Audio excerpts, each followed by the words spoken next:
Hi everybody, good evening. Welcome to this edition of It's My Right, or Is It?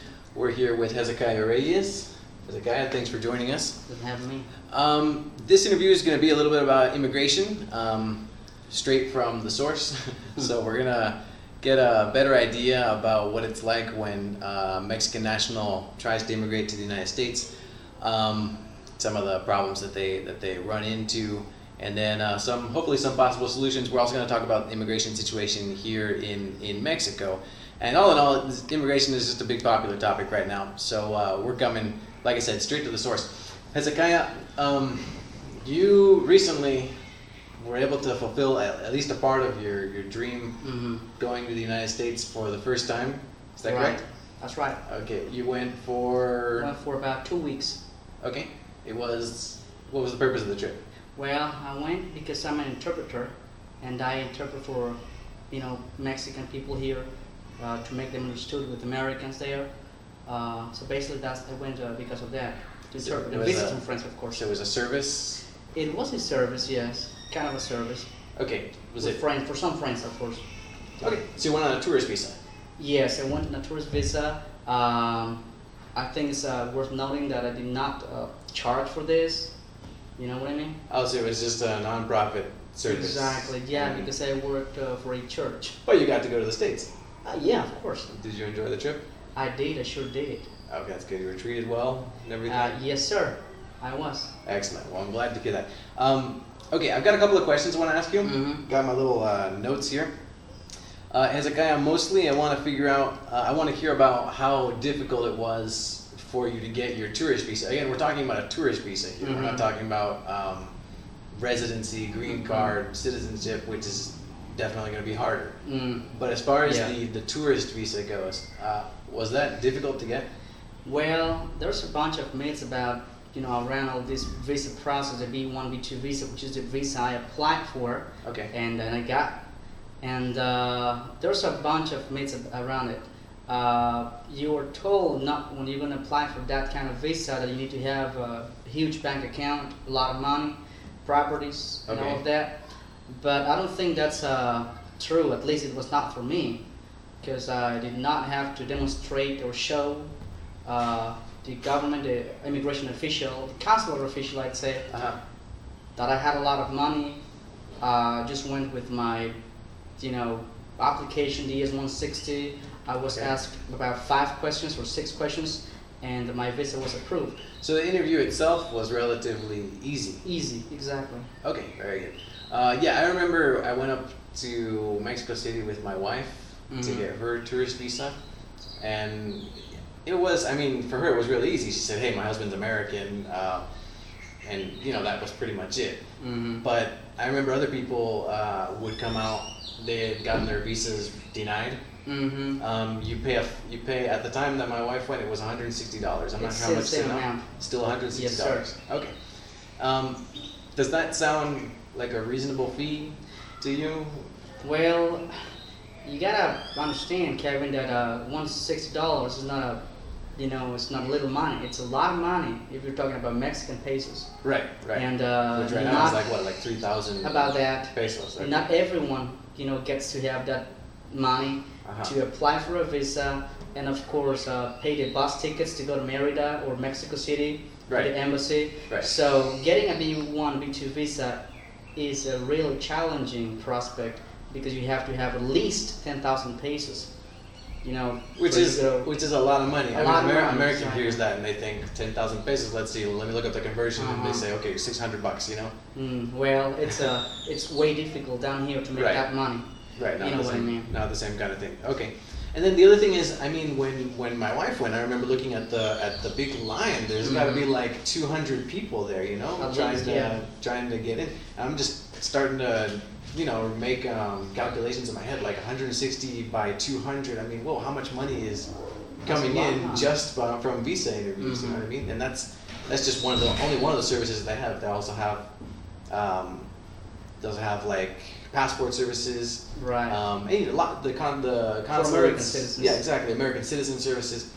We don't know the internal operational costs, but it does seem more like a business than It is. really just covering the costs. Yeah. You know what I mean? Okay. Anyways, congratulations on your tourist visa. Thank That's you. not your final goal. You want to move to the United States. Well, that is one of my dreams, yes. But dreams can't come true or cannot come true. That's something you cannot control. Okay, but you would like to be an American citizen, Oh yeah, right? I sure will. I would love to be an American citizen. Actually, that's been one of my dreams since I was in high school. I wanted to be an American citizen. I've always wanted to be there, to go there legally, and immigrate there, to get a job there, live there, establish there. You know what I mean? And of course, this could take a long time from now. It's not an easy task. If getting a V1, V2 visa is challenging per se, becoming an American citizen is a long process, and I don't know if How long exactly have you ever calculated? Well, or I've done investigated how long I've it done would some take? research on the internet, and it could take about 12, maybe 15 years, and there are some specific qualifications or requirements you have to really meet if you want to be an American citizen, and it seems that for the regular Mexican, it's really difficult to. You can dream of becoming an American citizen, but Right. really getting into the path to do it, into the process, is really difficult. So, okay, I've got two questions for you then. Number one, what calls your attention about being an American citizen? Well, you mentioned a little bit, but is that at all related to the different political situations in the United States and in Mexico? What I mean is, you're obviously willing to leave Mexico behind.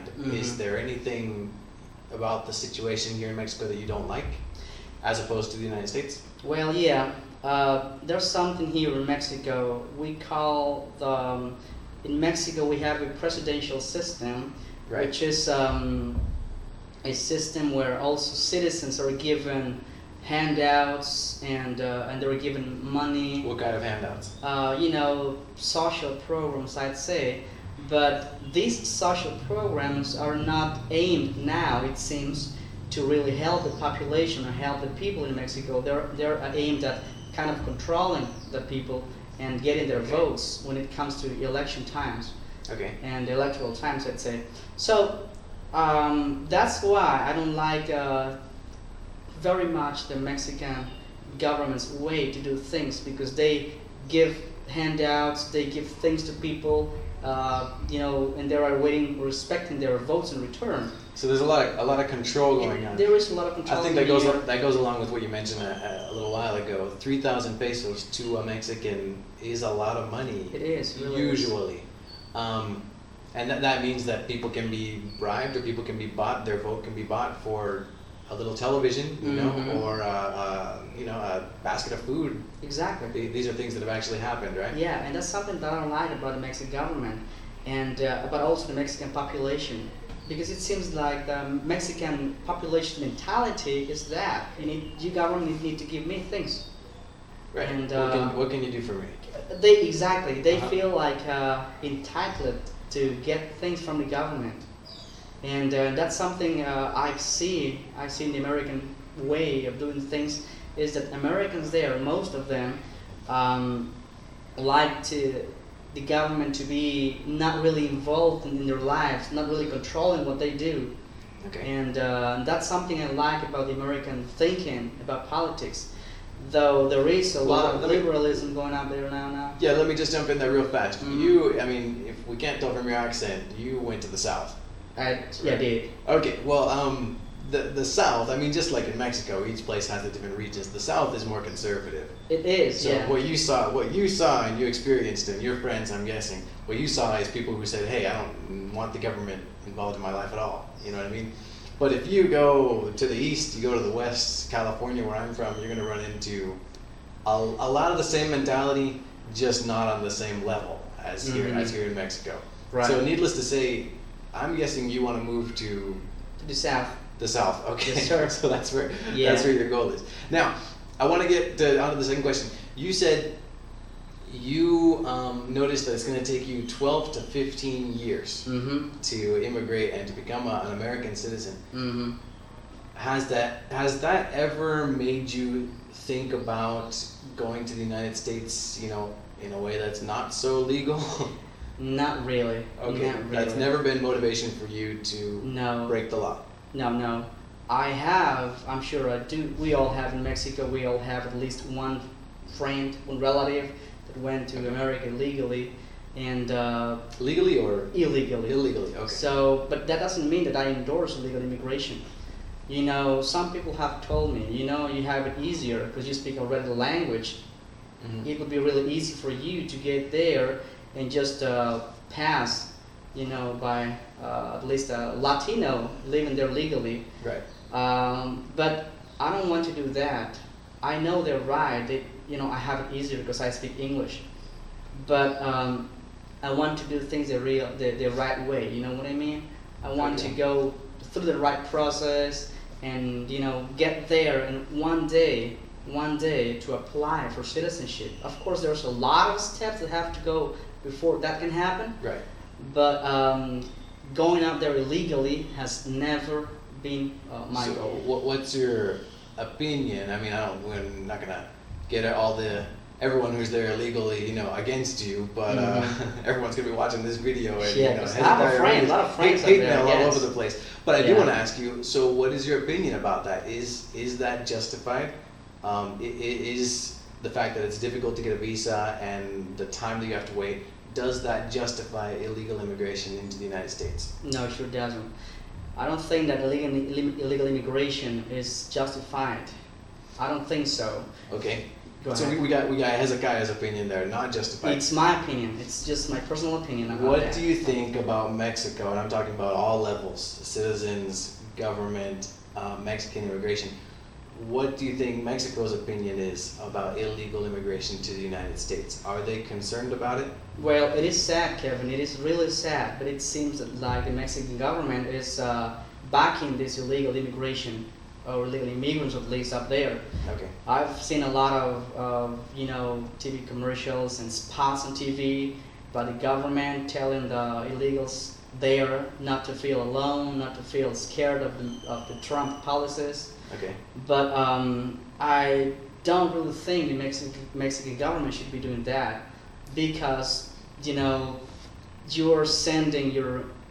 not sending them directly, but since your policies of the Mexican government have failed, all of these people have gone up there illegally. Well, I think that you, as a Mexican government, should not be encouraging people to go up there illegally. Okay. I'm okay with the government I just want to get that because protecting illegals up there, but not encouraging them to go up there illegal. You know what I mean? right. The people watching this video, they will obviously will have no idea that that's actually happening. You're saying there are commercials, Spots, yeah. radio commercials, I'm guessing, TV spots, yeah, TV commercials. TV spots, radio commercials from Mexico Mm-hmm. telling its citizens illegally in the United States not to feel alone. Mm-hmm. Is there any mention in these commercials that they will be supported legally Well, yes, they by are Mexico? by Mexican government, yes. Which I think is fine because every government has also the responsibility to protect their citizens. Right. However, I think that the Mexican government should have done that here in Mexico, protect them here in Mexico. Right. But by providing them with jobs, well-paid jobs, and I don't know, give them the Mexicans there things here, opportunities here. Okay. But kind of saying now, you're there illegally, but you don't have to be worried about that. I don't like the idea.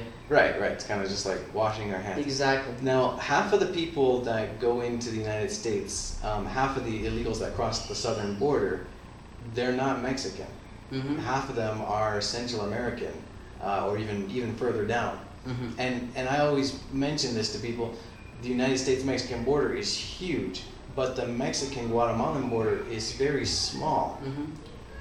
Why is there so much illegal immigration on the Mexican-Guatemalan border? Do you think Mexico's really trying to control its southern border with Guatemala?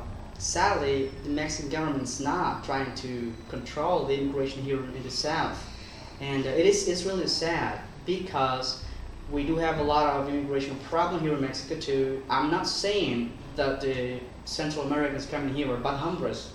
I'm not saying that really, because I know there's a lot of good people there. Right.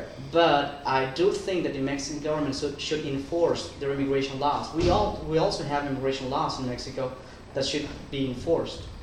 Okay, so they're not enforced. They are not being enforced. There is here on the border, isn't there? I mean, if I go to the border, can I see people crossing the border? Or if I go stand on the bridge between here and Guatemala, can I see people crossing the border from You where I'm will see standing? a lot of people, yeah, crossing the river. They're You'll just see. right there. Exactly, Are there right immigration officers nearby? There are immigration officers, but they are up in the bridge, international bridge, and they can see also the immigrants crossing the river going to Mexico, back and forth every day. This happens every day.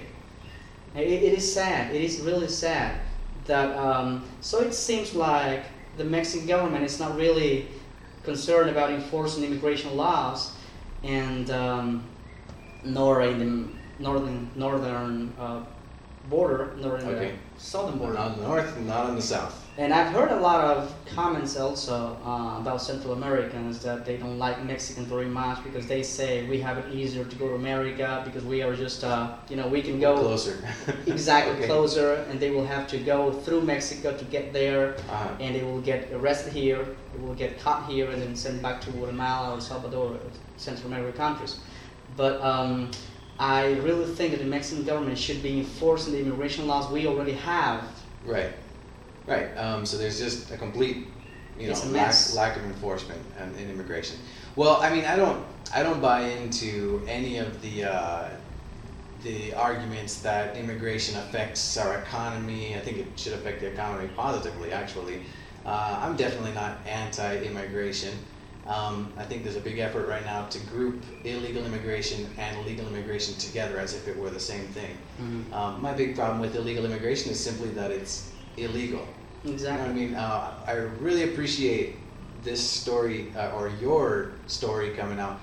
Someone who wants to enter the United States illegally, wants to be a United States citizen, understands the process is not good. I mean, it's not an easy process. It should be a lot more simple. Oh yeah, it should. But I mean, you're still willing to do things the right way. Yeah. So I appreciate that, Hezekiah, and I really appreciate your time. Okay, thanks for coming on.